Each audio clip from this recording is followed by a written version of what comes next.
Joel 2 es un llamado urgente.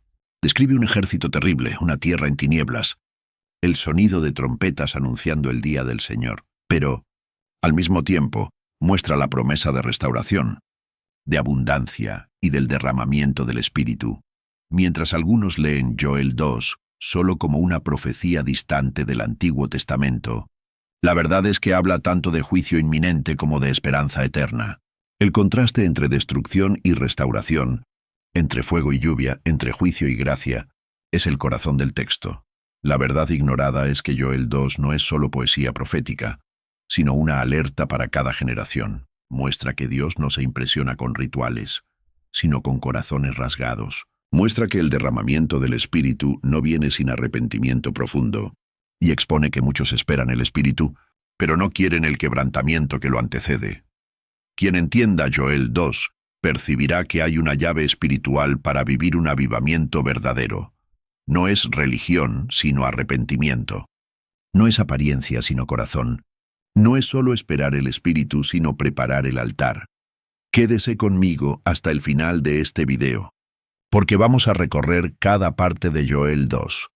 Veremos lo que significa el toque de la trompeta, la convocación al ayuno, la promesa de la restauración y el derramamiento del Espíritu sobre toda carne. Va a descubrir por qué esta verdad es ignorada y cómo puede despertar su vida hoy. El capítulo 2 de Joel comienza con una orden solemne. Tocad trompeta en Sión y dad alarma en mi santo monte. Tiemblen todos los moradores de la tierra, porque viene el día de Jehová, porque está cercano. Esta no es una melodía suave, no es el sonido de fiesta, sino el toque de la guerra espiritual. Es el grito de Dios despertando a los que duermen. La trompeta, en la tradición de Israel, tenía diversos usos. Anunciaba fiestas, convocaba al pueblo para asambleas y sonaba como señal de guerra. Pero aquí, en Joel, es el sonido del juicio. El profeta no anuncia un tiempo de paz, sino un tiempo de tinieblas. Describe día de oscuridad y de tinieblas, día de nube y de sombra. Un ejército avasallador que consume todo a su paso. El shock de este mensaje es que Joel no está hablando solo de una invasión militar, sino de una realidad espiritual. El toque de la trompeta es la palabra profética que despierta a los indiferentes, que expone la tibieza de los acomodados, que llama al pueblo no a celebración, sino a quebrantamiento. Y aquí está la verdad ignorada. Muchos quieren oír de Dios solo canciones suaves, pero no soportan el sonido de la trompeta. Quieren un evangelio que consuela, pero no el evangelio que despierta. Quieren la voz del pastor que acaricia, pero no la voz del atalaya que grita desde la muralla: «El enemigo está llegando». Joel describe el día del Señor como algo inevitable. No pide disculpas por el tono duro, no suaviza el mensaje, no intenta agradar al oído humano. Anuncia que el día del Señor es día de juicio. Y en ese día no habrá máscaras. Las fachadas caerán, los rituales vacíos no tendrán valor, las justificaciones serán inútiles. El ejército descrito en Joel 2 es aterrador. Delante de él consumirá fuego, tras de él abrasará llama. Como el huerto del Edén será la tierra delante de él, y tras de él, como desierto asolado. ¿Qué significa esa imagen? Significa que todo aquello que parecía hermoso y fructífero a los ojos humanos será devastado cuando pase el juicio de Dios. Lo que hoy es jardín, mañana puede ser desierto. Lo que parece estable, en un instante puede derrumbarse. El profeta pinta un cuadro simbólico, pero profundamente real. Hombres fuertes marchando como nunca se ha visto. Murallas siendo escaladas, ciudades invadidas, tinieblas cubriendo los cielos. El ejército de Joel es la representación del juicio divino que ningún poder humano puede detener, ni muros, ni ejércitos, ni riquezas. Cuando el Señor se levanta, no hay fuerza que resista, y aún así, muchos siguen indiferentes. El toque de la trompeta es ignorado, el mensaje del profeta es descartado, como si el día del Señor fuera solo metáfora o exageración. Esa es la misma actitud que Jesús denunció. Comían, bebían, se casaban y se daban en casamiento, hasta el día en que entró Noé en el arca y vino el diluvio.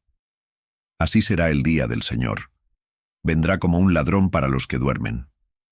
La trompeta en Joel es, por lo tanto, símbolo de la predicación profética que no puede ser silenciada. Es la voz que confronta, que hiere el orgullo, que despierta a los tibios. Pero el pueblo prefiere seguir a predicadores que ofrecen promesas sin cruz, bendiciones sin arrepentimiento, vida eterna sin conversión. Rechazan la alarma y se encantan con melodías, pero quien tiene oídos espirituales necesita discernir. Estamos viviendo días en que la trompeta ya suena. La apostasía crece, la fe se enfría, el amor se vuelve interesado, y muchos se acomodan como si el juicio no fuera real. Pero Joel no deja espacio para la ilusión. Dice que el día del Señor es grande y terrible. ¿Quién lo podrá soportar? La gran cuestión no es si la trompeta va a sonar, sino si estamos oyendo cuando ya suena. El Espíritu Santo sigue levantando voces proféticas que llaman al arrepentimiento. Pero muchos tapan sus oídos. Prefieren la tranquilidad de una religión cómoda a la incomodidad de una fe verdadera. El sonido de la trompeta es el anuncio de que el tiempo se está agotando. Es el llamado de Dios a la vigilancia. Es el eco del cielo diciendo, despierta, porque el día viene. Quien oye y se humilla encontrará refugio. Quien ignora será sorprendido. La verdad ignorada de Joel 2 es que el juicio no es un mito ni una amenaza vacía, sino una realidad que se aproxima. Y si el toque de la trompeta no despierta ahora, el rugido del juicio despertará demasiado tarde. Spurgeon decía una frase que resuena ese espíritu. La trompeta del Evangelio no es para arrullar a los hombres en el sueño, sino para arrancarlos de él. Quien la usa para entretener y no para despertar, traiciona la misión misma. Así, el primer llamado de Joel 2 es claro. Escucha la trompeta. No la ignores, no la suavices, no la transformes en canción. No fue hecha para entretener, sino para despertar. Porque el día del Señor está cerca, y solo los que oyen la alarma pueden prepararse para él. Después del sonido de la trompeta y del anuncio del juicio, Joel hace un llamado inesperado. No basta temer el desastre. Es necesario arrepentirse. Pero el arrepentimiento que Dios exige no es superficial, no es teatral, no es para los ojos humanos. Él dice, rasgad vuestro corazón, y no vuestros vestidos, y convertíos a Jehová vuestro Dios. En el mundo antiguo, rasgar los vestidos era un gesto público de luto, dolor o arrepentimiento. Era una señal visible de quebrantamiento. Pero con el tiempo, ese gesto se convirtió en un ritual vacío. El pueblo aprendió a rasgar ropas sin rasgar el alma, a exhibir tristeza sin realmente cambiar el corazón. Joel denuncia esa hipocresía y va directo al punto. Dios no quiere espectáculo, quiere esencia. Spurgeon predicaba sobre este texto y decía, es más fácil rasgar la ropa que rasgar el pecado. Es más fácil mojar el rostro con lágrimas que quebrar el corazón delante de Dios, pero solo el corazón quebrantado es sacrificio aceptable. Esa es la verdad ignorada. Muchos confunden emoción con arrepentimiento, confunden lágrimas con conversión, confunden apariencia de luto espiritual con transformación de vida. Pero Dios no se impresiona con gestos teatrales. Él ve más allá de los vestidos. Él sondea los corazones. Cuando Joel dice, rasgad vuestro corazón, está diciendo, dejad que Dios alcance el centro de vuestra voluntad, de vuestro orgullo, de vuestros deseos. El arrepentimiento verdadero no es cosmético, es quirúrgico. No cambia la superficie, sino la raíz. Spurgeon solía advertir contra el arrepentimiento superficial. Un hombre puede llorar a causa de las consecuencias del pecado, y aún así, amar el pecado en su corazón. Ese no es el arrepentimiento que salva. El verdadero arrepentimiento es cuando el alma odia el pecado porque ofende a Dios, no solo porque trae dolor. La orden de Joel también es colectiva. Congregad al pueblo, santificad la reunión, juntad a los ancianos, congregad a los niños y a los que maman. Salga de su cámara el novio y de su tálamo la novia. Es decir, nadie está exento.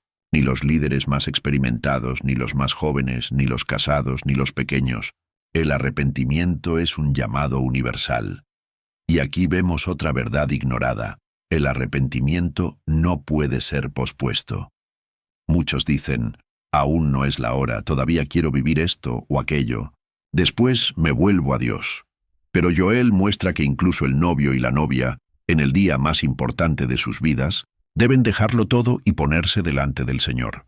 Cuando Dios toca la trompeta, no hay prioridad mayor que convertirse. Spurgeon, comentando esa urgencia, dijo: Dios no pide que prepares primero el corazón para luego venir. Él pide que vengas como estás, para que Él mismo te prepare. El arrepentimiento no es fruto del hombre, es don de Dios. Pero el hombre debe rendirse para recibirlo. El clímax de este llamado es el recuerdo de la misericordia divina. Convertíos a Jehová vuestro Dios, porque misericordioso es y clemente, tardo para la ira y grande en misericordia, y que se duele del castigo. Joel no apunta a un Dios vengativo que se complace en el juicio, sino a un Padre que desea la restauración. Y es justamente ahí donde está la belleza. El arrepentimiento no es solo huida del juicio, es retorno al corazón del Padre. No es solo miedo al castigo, sino deseo por la comunión. No es solo rasgar el corazón ante la ira, sino ofrecerlo ante la misericordia. Spurgeon resumía así: Dios tiene más placer en perdonar que en castigar, pero Él no puede perdonar corazones orgullosos, porque el orgullo cierra la puerta de la gracia. Rasga el corazón, y verás que la misericordia ya estaba esperando al otro lado. Esta es la mensaje que muchos ignoran. Sin arrepentimiento, no hay derramamiento del Espíritu. Antes de la promesa de Joel, derramaré mi Espíritu sobre toda carne, viene el llamado al quebrantamiento. El avivamiento no comienza con celebración, sino con lágrimas sinceras delante de Dios. Por lo tanto, el toque de la trompeta solo cumple su propósito cuando genera corazones rasgados.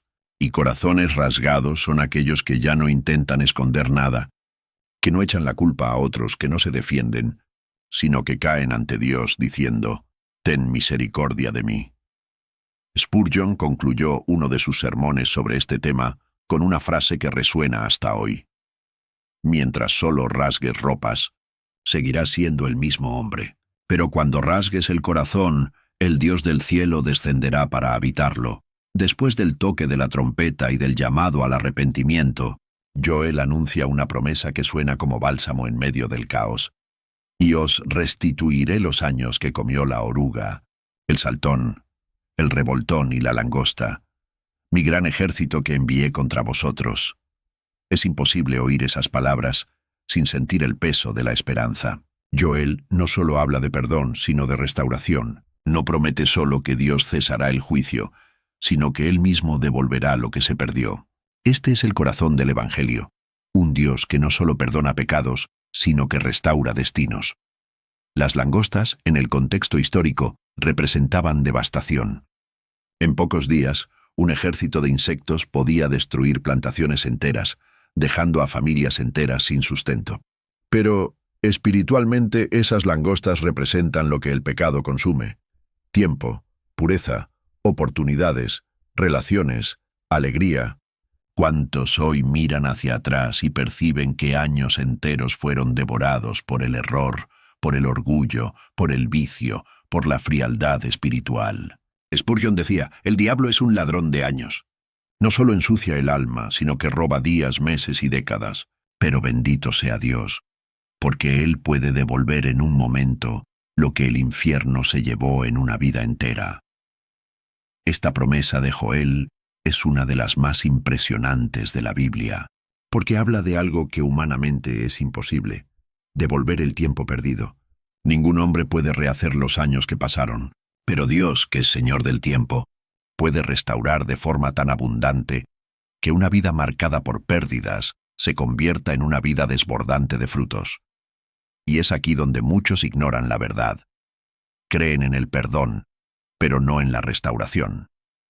Creen que Dios puede borrar el pasado, pero no que Él puede transformarlo en testimonio.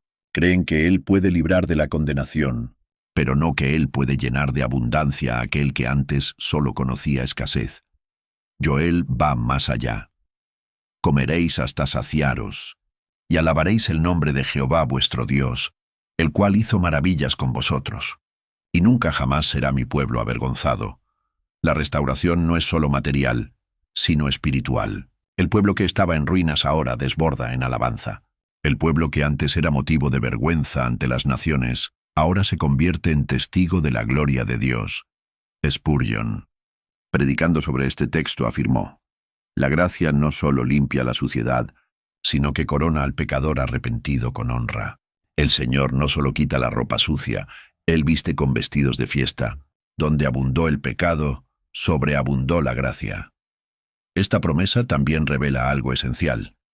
La restauración no viene de esfuerzos humanos, sino de la intervención divina. No es fruto de disciplina propia ni resultado de estrategias. Es milagro. Dios mismo dice: os restituiré. No es el hombre quien reconstruye lo que el pecado destruyó. Es el propio Dios quien lo devuelve. Y esto debería llenar el corazón del creyente de esperanza. Porque tal vez alguien mire su propia vida y vea solo ruinas. Tal vez cuente los años desperdiciados en caminos equivocados, en elecciones tontas, en vicios ocultos. Tal vez vea una familia rota, una juventud perdida, una fe apagada. Pero la promesa de Joel aún resuena. El Dios que es Señor del tiempo puede restaurarlo todo.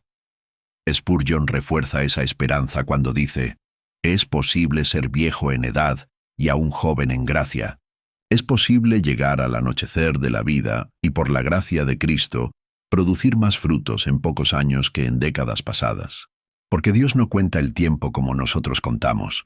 Él cuenta en frutos, y los frutos pueden brotar de repente. La restauración prometida en Joel también apunta a Cristo. Él es la verdadera restitución. Lo que Adán perdió, Él lo devolvió. Lo que el pecado destruyó, Él lo reconstruyó. La cruz fue el campo donde todo el robo del enemigo fue revertido. Y la resurrección fue la prueba de que ningún tiempo perdido está fuera del alcance de la gracia. La mayor prueba de esta promesa es que Dios no solo restauraría a Israel tras la plaga, sino que prometió derramar su espíritu, algo mucho mayor que cosechas o abundancia material. Esto muestra que la restauración de Dios no es solo externa, sino que comienza en el corazón. Y aquí está la lección. El mismo Dios que permitió la devastación es el Dios que promete la restauración. Él disciplina para corregir, pero sana para redimir. Él quita para purificar, pero devuelve para glorificar su nombre. Spurgeon concluyó este tema con una frase memorable: si has perdido años en el pecado, no te desanimes. Corre a Cristo, y Él hará que tus años futuros sean tan llenos de gracia que los años devorados parecerán nada ante la cosecha abundante que vendrá. Así, el mensaje de Joel 2 es claro. No importa cuánto se haya perdido. Si hay arrepentimiento verdadero, habrá restitución abundante. Porque el Dios que toca la trompeta para despertar, también extiende la mano para restaurar. Después de anunciar juicio y restauración, Joel hace una promesa que atraviesa siglos y resuena hasta el Nuevo Testamento. Y después de esto derramaré mi espíritu sobre toda carne, y profetizarán vuestros hijos y vuestras hijas. Vuestros ancianos soñarán sueños, y vuestros jóvenes verán visiones. Y también sobre los siervos y sobre las siervas derramaré mi espíritu en aquellos días. Estas palabras no quedaron presas en el pasado. Pedro las citó en Hechos 2, en el día de Pentecostés, declarando que se cumplían ante los ojos de la Iglesia. Y desde entonces, esta profecía se convirtió en el fundamento de todo avivamiento verdadero. La presencia y el poder del Espíritu Santo, no restringidos a pocos, sino derramados sobre todos los que creen. Pero aquí está la verdad ignorada. Muchos hablan del Espíritu como si fuera solo una emoción religiosa, una experiencia pasajera, una fuerza para darnos entusiasmo. Joel, sin embargo, muestra algo mayor.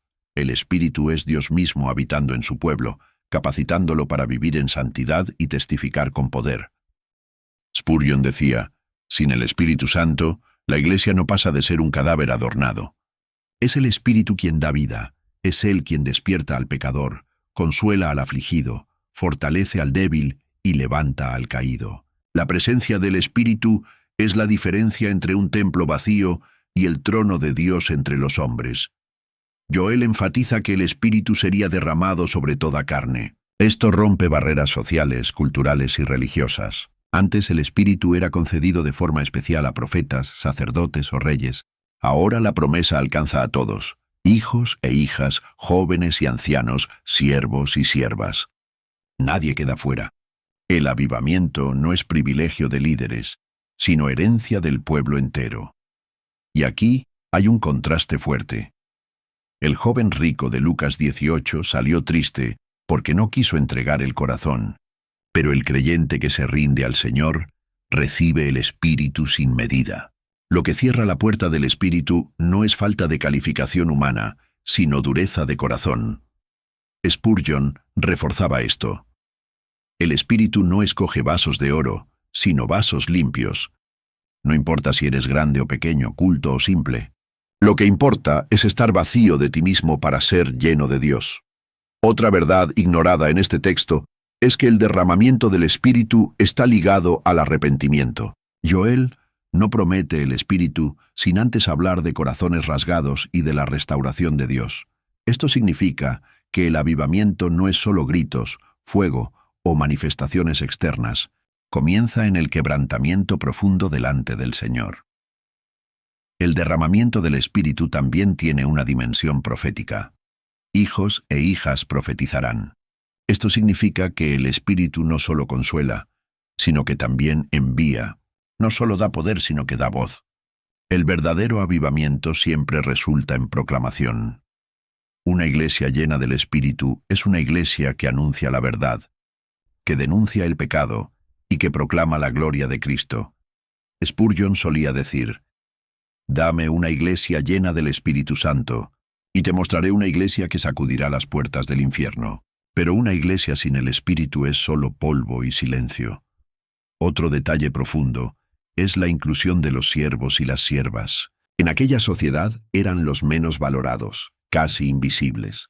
Pero Joel declara que incluso sobre ellos el Espíritu sería derramado. Esto muestra que el avivamiento de Dios no sigue criterios humanos de importancia. El Espíritu valora a quien el mundo desprecia. Y aquí vemos cuán radical es esta promesa.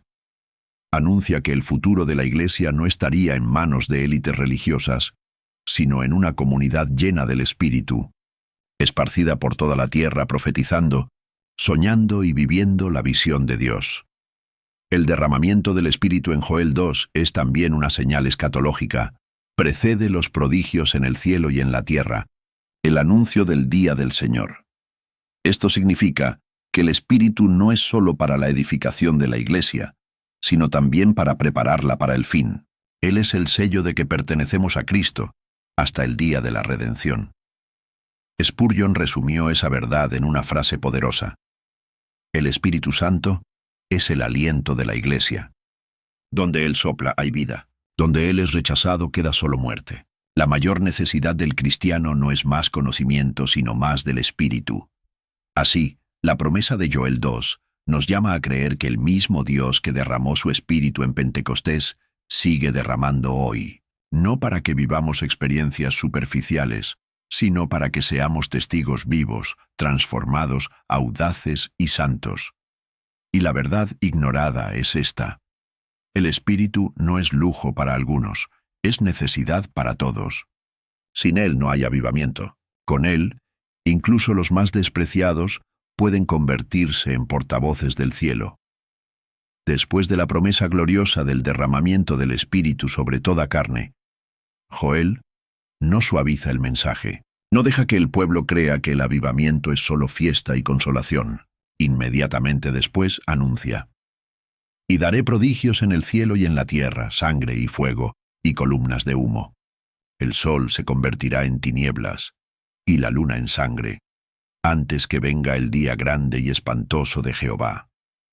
La profecía es clara. El Espíritu Santo no es solo consolador, es también heraldo del juicio. El mismo Dios que promete vida abundante también anuncia señales cósmicas que anteceden el fin. La venida del Espíritu prepara al pueblo no solo para vivir, sino para vigilar. Y aquí está la verdad ignorada. Muchos hablan del Espíritu solo como fuente de alegría, pero olvidan que Él también es el Espíritu que redarguye de pecado, de justicia y de juicio. El avivamiento no es anestesia, es despertar. El Espíritu no es dado solo para emocionarnos, sino para prepararnos para el día del Señor. Spurgeon decía: cuando el Espíritu de Dios se mueve, no solo consuela, sino que también hiere. Hiere para sanar, redarguye para perdonar, derriba para levantar. El mismo fuego que calienta también consume. Y ay de aquel que desea solo el calor pero rechaza la purificación. Joel describe señales que estremecen los cielos: el sol oscurecido, la luna transformada en sangre, fuego y humo. No se trata solo de lenguaje poético, sino de la revelación de que el cosmos entero reacciona a la venida del Señor. La creación gime, la historia se estremece. El universo anuncia que el Rey está volviendo para juzgar a las naciones. Y aún así, muchos permanecen indiferentes. Viven como si la vida fuera solo hoy, como si el cielo nunca fuera a abrirse y la tierra nunca fuera a temblar.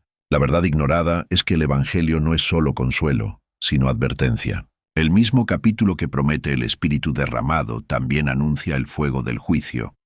Spurgeon, predicando sobre el juicio, afirmó: si rechazas al Cristo que sangró en la cruz, prepárate para encontrar al Cristo que vendrá con ojos como llama de fuego. El cordero que fue inmolado es el león que ha de rugir, y nadie podrá esconderse en el día de su ira. Las señales descritas por Joel son retomadas por Jesús en el sermón profético, cuando él anuncia que antes de su regreso habrá perturbaciones en el cielo y en la tierra. El mismo texto es citado por Pedro en Hechos 2, mostrando que la venida del Espíritu inaugura los últimos días. Es decir, desde Pentecostés, ya vivimos en la expectativa de ese día grande y terrible. Y aquí está un punto que la Iglesia moderna muchas veces ignora. El Espíritu no fue derramado para darnos confort solamente, sino para prepararnos para el juicio. Él es el sello de los que pertenecen a Cristo, la prenda de la herencia, la marca de los que escaparán de la ira venidera.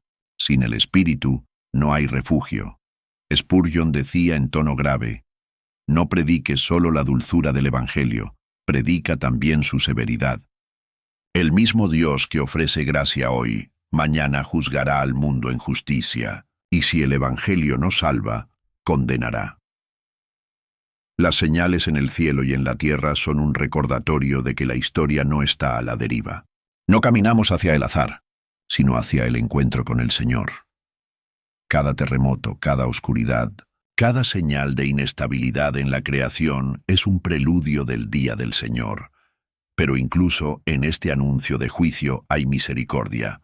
Joel no termina en el terror, sino en la promesa: todo aquel que invocar el nombre de Jehová será salvo. El mensaje es doble. Para los que rechazan habrá tinieblas. Para los que claman habrá salvación. Para los que se burlan habrá fuego. Para los que se rinden habrá refugio. Spurgeon concluyó esta tensión diciendo: el Evangelio es como el sol. Para los que se refugian en él es luz y calor. Para los que lo rechazan es fuego consumidor. El mismo Cristo que consuela a los que creen será terror para los que desprecian. Así, Joel 2 nos muestra que no podemos separar el espíritu del juicio. El derramamiento del Espíritu no es una fiesta humana, es una señal divina de que los últimos días ya han llegado. Cada corazón necesita decidir: o se rinde al Espíritu y encuentra refugio, o ignora la alarma y será sorprendido por el fuego. En medio de las imágenes de juicio cósmico, Joel 2 revela una de las promesas más grandiosas de toda la Escritura: y todo aquel que invocare el nombre de Jehová será salvo. Esa frase es como una ventana de luz abierta en medio de la oscuridad. El profeta había descrito un escenario de fuego, sangre, humo, sol en tinieblas y luna en sangre, señales de juicio y terror. Pero en medio de ese cuadro asustador, surge la buena noticia. La salvación está disponible, y no para algunos pocos, sino para todo aquel que invocare el nombre del Señor. Spurgeon comentaba: aquí está la simplicidad del Evangelio: invocar y ser salvo. No dice que todo aquel que haga grandes obras será salvo, ni todo aquel que guarde perfectamente la ley, sino todo aquel que invocare. Incluso el grito débil del pecador es suficiente para alcanzar el oído del Todopoderoso. El contraste es impactante. Por un lado, el juicio inevitable. Por el otro, la promesa de salvación accesible. Joel está mostrando que no hay neutralidad. O se invoca el nombre del Señor para ser salvo, o se rechaza ese nombre y se enfrenta el juicio. Y aquí está la verdad ignorada. Muchos quieren un evangelio que no hable de salvación, sino solo de autoayuda, de confort, de autoestima. Pero Joel 2 nos recuerda que el punto central del evangelio no es mejorar la vida presente, sino librar de la condenación eterna. Sin salvación, todo lo demás es vanidad.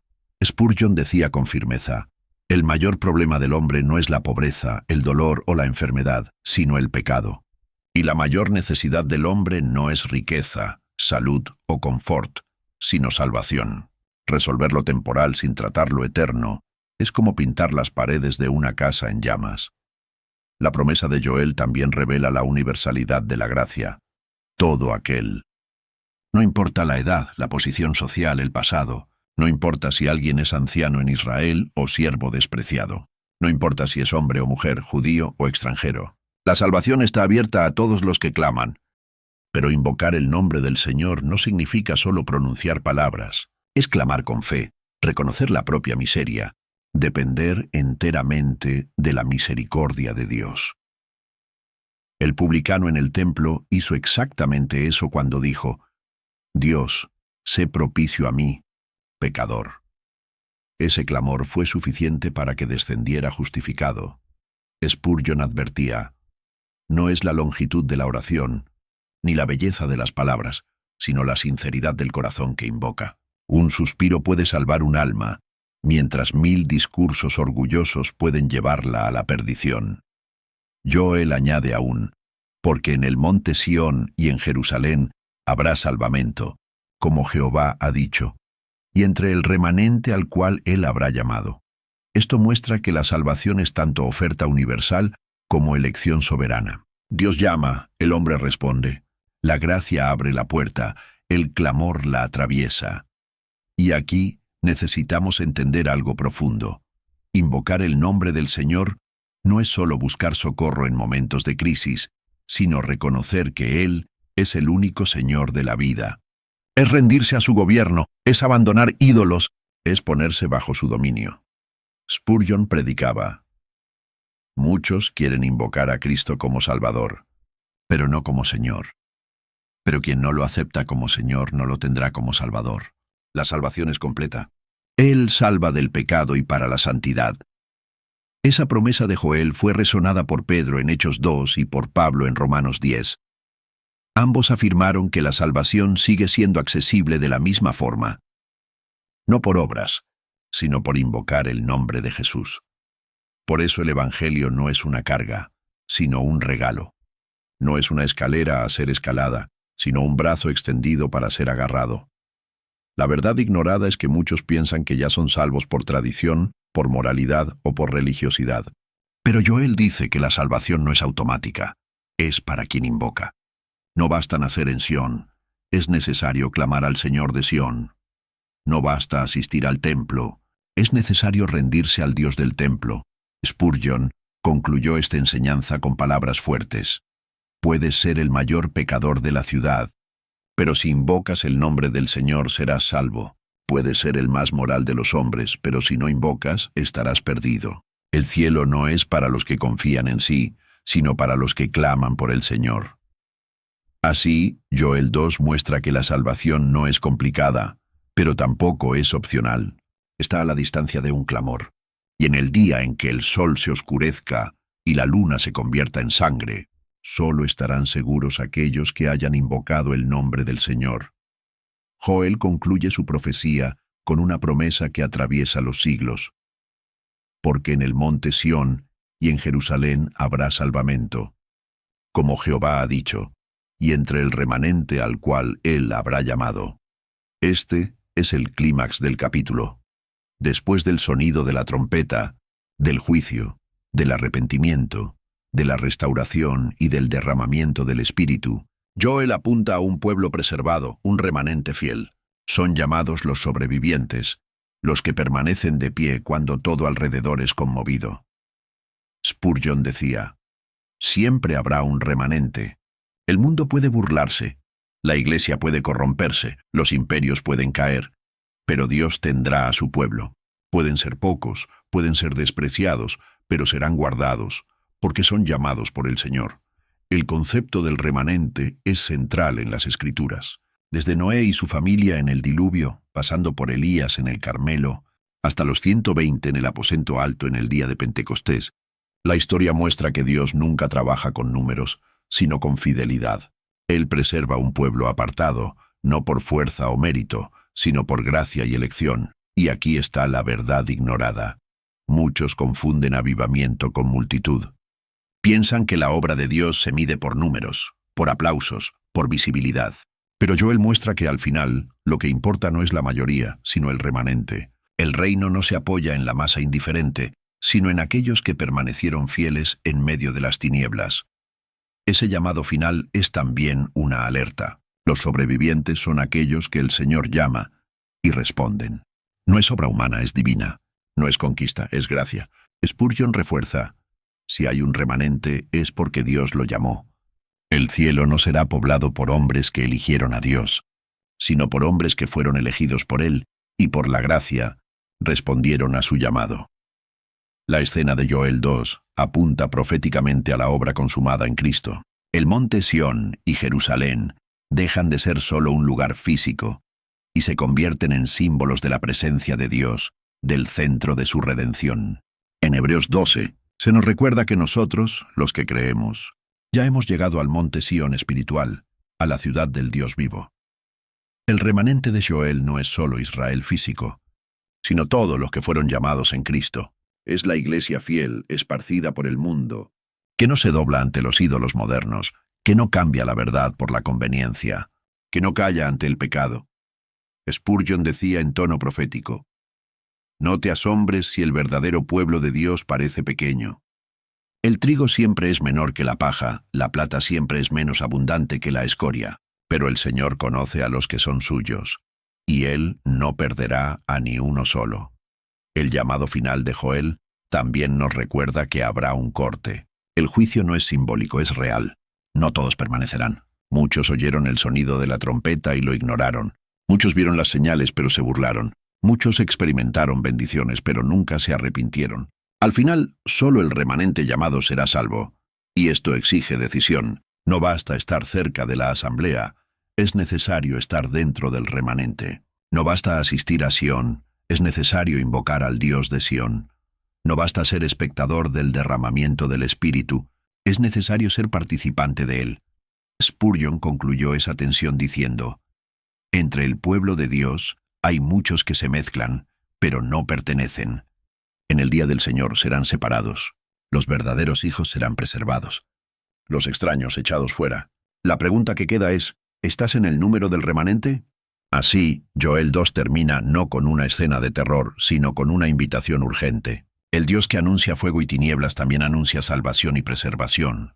El Señor que conmueve cielos y tierra también llama por el nombre a los que le pertenecen. La mensaje es clara. No confíes en la multitud, no te apoyes en la religión de apariencia, no te engañes con números. Busca ser parte del remanente fiel. Rasga el corazón, invoca el nombre del Señor, sigue el camino de la cruz y espera el derramamiento del Espíritu, porque, al final, solo estarán de pie aquellos a quienes el Señor llame. Spurgeon cerró un sermón sobre este tema con una frase que puede resonar como sello sobre Joel 2.